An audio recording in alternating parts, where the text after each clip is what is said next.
You good? It's all fam. My name is Jagata Chambers. Yeah. Just the face of the crowd. I definitely want to welcome all of y'all to this space. First things first, I'm formerly incarcerated, okay? I went to prison as a senior in college, made one bad decision, and it cost me dearly. I couldn't go on my son's field trip in 2019, and that really stung, right? He asked me to go on a field trip with him, so I really had to get into the details of why I couldn't. But that's why I'm in this space today. I'm the co-director of the Mass Liberation Project. I began my time with the Mass Liberation Project as a fellow. Those folks invested in me, and here now, nearly 6 years later, I'm co-director alongside Leslie Turner. All of our energy and effort is rooted in decarceration work, period. We feel that benefit our community suffer because of our reliance on the cage, right? So that is the space that I'm grounded in. My incarceration was only 2,000 days, but my mother died the first year. So when I engage youth, I want youth to know you don't need 20 years to fuck your whole life up, okay? You don't take 20-year sentences and 15 and life sentence. Years is fruition. Whether you get on tune in time or not, it's gonna come in 7-year bundles. That was 2014. He came home in 2021, I want to say, right? 2020. It was right on my 7th year, but God had put him back in my life, and that was just like, man, I want to do anything I can for the brother, just because he was so down for me when I was stepping out on faith with my book. So when he came home from incarceration, Mass Liberation Project, we tried to do everything we could to keep brothers free. That's what, I don't want you to go back.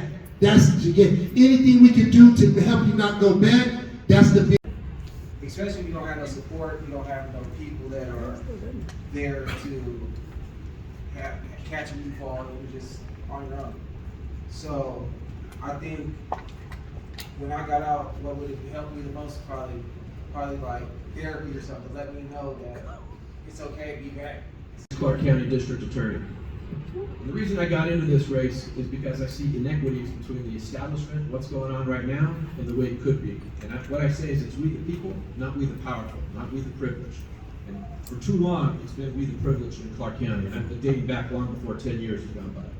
Jagay, I wanted to correct you one thing on what you were saying about parole and probation sitting out there and talking to people walking in, and you said the probation officer doesn't know that the ex-felons can vote. He knows. He knows. That's He just don't want you to vote. Because as long as he can keep the man down, as long as he can keep the felons from voting, he can keep the establishment running the way it is. So you don't need to just go educate him, you need to call him out. Because that's what's going on. They've had classes. I was at the legislature. They know what's up. They know what's going on. They just don't want you to vote. So educate the community. You guys all spread the word too. Right? It's a Democratic primary. Your Honor, it doesn't go unnoticed to me that you have 26% black men or black families in Clark County, and you've got 90% in chains in custody. This isn't 1863, it's 2020. And you need to do something about that. She said, are you calling me a racist? I said, no, you're telling the community you are by who you're keeping in custody, right? Amen. That was deep. So a man stopped me on the way out, and he said, my name's Ray Jefferson, and I need your help because I just got charged with a bogus crime. And Ray would come into my house and say, come in, meet with me, and we'll sit down. And Ray would sit across my desk and he'd say, look at me. If I did this, I would plead guilty. I did not do this. I've been in prison before, and every time I've done something, I've pled guilty to it. I did not do this. Do you believe me? Because if not, I'll just leave right now. And I looked that man in the eye and said, I believe you. And let me tell you a little bit about his story. So he is an ex-felon. He got in an argument with his wife, and he moved to an apartment because he didn't want to be either a victim or a defendant in a battery or domestic violence. When you take those classes, they say walk away, and that's what Ray did.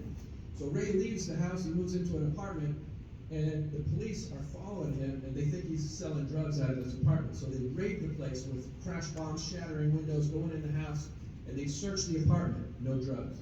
They bring in the drug dog, sniffing dog, no drugs. Ray's wearing a t-shirt and tracksuit pants, and they strip him naked, they look in every crevice and cranny, no drugs. They have the dog look at him, no drugs. They go to his car, no drugs. Now, Ray happens to be black, and if I was on probation as a white man, they'd write me a citation saying you just need to register for your new apartment and you can go on your way, sir. But Ray being black and they wanted to get him, they arrested him that night and took him into custody. And when he got downtown, and Henry Nicholas was here in Las Vegas with his girlfriend. Her last name happens to be Fargo, from the Wells Fargo banking system. And him and Miss Fargo were out partying at the Spirit Rhino strip clubs, and they were back in their hotel room at the Wynn. And at night, the security was called because she was foaming at the mouth. She was dying. Have you ever seen Pulp Fiction? You remember that scene? Uma Thurman? That was what happened to her. And so security comes and they save her life. And they come into the room, and these guys were seen in the Wynn Hotel carrying very distinctive Louis Vuitton suitcases. And these suitcases happened to be open. And inside the suitcases wasn't so much clothes, but black tar heroin, cocaine, methamphetamine, you name it, they had it. Laughing gas. Laughing gas you can only get from a prescription from a dentist.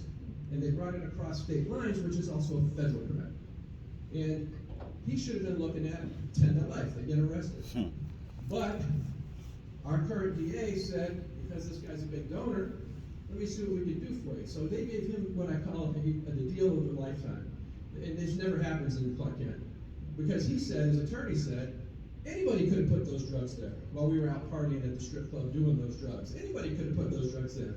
And so let me tell you this, if you and I would have said that, sir, they would have said, tell it to the jury, right? Let the jury decide on that. Let's see if the jury believes that bullshit story, right? So, but they gave him a deal where they said, you pay a fine, you stay out of trouble, and we'll dismiss this case.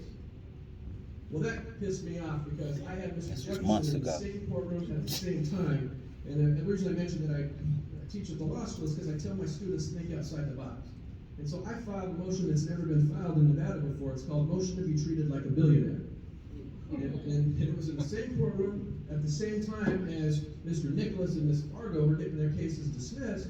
We had this argument, and the press was there, and they accused me of doing it as a popularity contest just to get my name in the paper. I said, bullshit, I'm doing this because I want equal justice under the law.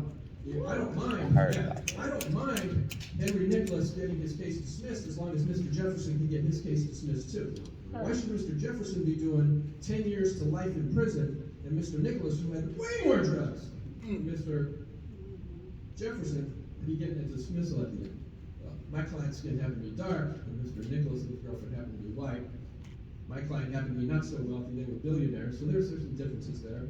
And he'll tell you today, the district attorney will tell you today, well, he just had a great attorney. Yeah, bullshit. He had money. So the judge ordered the district attorney to treat Mr. Jefferson like a billionaire. And so Mr. Jefferson got probation and eventually got his case down. We got it reduced. And the reason I'm telling you this story is because he's authorized me to tell you this story. And if you think I'm bullshitting you, Mr. Jefferson is here in the audience today. He came in to me. He said to me, you're in my territory, Fumo. I'm going to come in. Of my client's body, my client's skin. And so the district attorney realized my client was telling him the truth the entire time. And so we took a deal yesterday. He was looking at 40 years to life. 40 years for something he was defending himself on. And he said, look, Ozzy, I'll take 4 to 10 because I understand somebody died and I got to pay a price. And I don't want to go to the risk of 40 years. And so he got some time served on there. He came back in yesterday, he flooded that. He's going to be home in 2 years. But Dude is genuine and he's shown himself available to our community. So one thing I do want to highlight before we call the next candidate up is he said something about going to trial. I sat through a trial almost 3 weeks ago of a gentleman who we've been helping at Mass Liberation through participatory defense. I know a lot of you have heard about the police officer who robbed the Rios, robbing the casinos at gunpoint. This brother's name is Art Rogers. He's 33 years old. They have a plainclothes, see a formerly incarcerated brother stand up on courage, put his name on the ballot, go knock on doors, let people know what he is about and what he is going to do for our community. He don't have a clue how much he inspires me daily. He said something in our personal time a couple weeks ago where he says, I see why they call it running for office, because you really are grinding. So come on, Jovan, come up. I do salute you, King. You definitely make yourself available to our community, and I can only wish you the best of luck. Thank you, Jada. Thank you for sharing that. Like you said, mass liberation is family. When I got out of prison in 2018, I wanted to earn people's trust again. I wanted to show the community that I could be this successful individual again. And Leslie gave me that opportunity with the Mass Liberation Project. And what the Mass Liberation Project has done, it has, we have prisons become mental health facilities, and we must change that. We have been hearing that term, reallocated funds. And what that means, if we could put money into housing, if we could put money into diversion programs, we could stop mass incarceration. We could stop folks from going to jail and prison for petty misdemeanors. We could stop people from going to jail for having a mental breakdown and needing mental health services. So in 2018, I got out, and oddly, we were working on the district attorney campaign. That was the first campaign I ever worked on. We had a town hall meeting. And from that point on, I knew that's what I wanted to do. I wanted to advocate for the criminal justice system, and I stuck to it. And something big happened in 2019. Formerly incarcerated were now able to vote, and that meant a lot. That's been incarcerated to vote for their attorney general, to vote for their councilman, to vote for their sheriff. And that's big, and we have to take advantage of this moment, because it's important for everyone that these spaces are for us. Voting is for us. Running for office is for us. And our voice does matter. Thank you. That's what's up.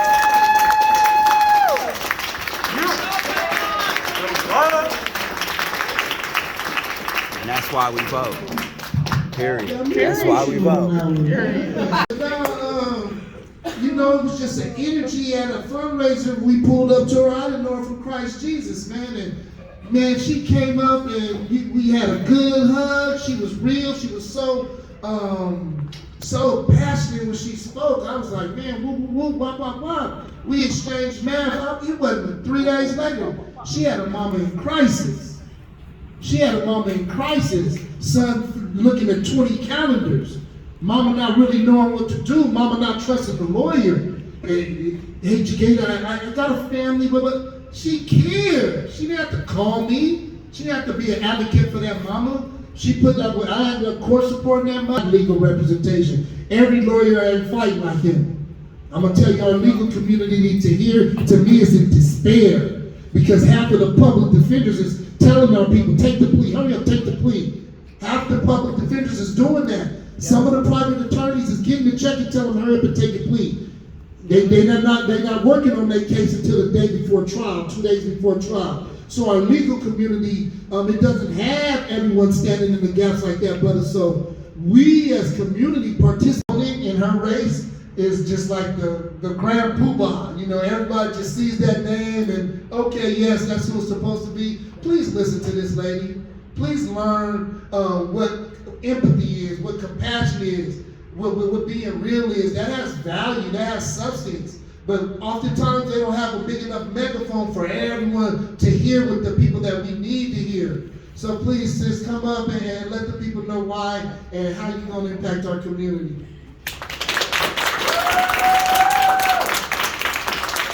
I'm really honored to be here, and I'm so glad I had this opportunity to speak with you.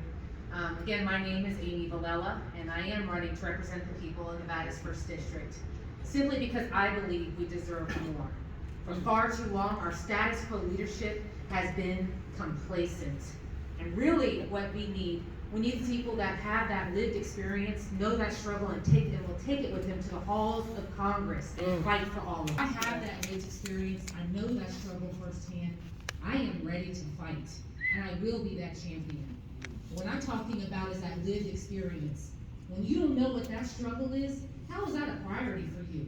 How do you even know where to begin to start to fix it? How do you even have the empathy to go into the communities and give them a seat at the table so they can be part of the solution making with you? You see, I never thought I'd be in politics. I was that single mom in poverty that was raising 2 children, that was working multiple jobs. I was on Medicaid, WIC, and food stamps. I remember going to the corner grocery store just to get the sticker to make my tags right. I mean.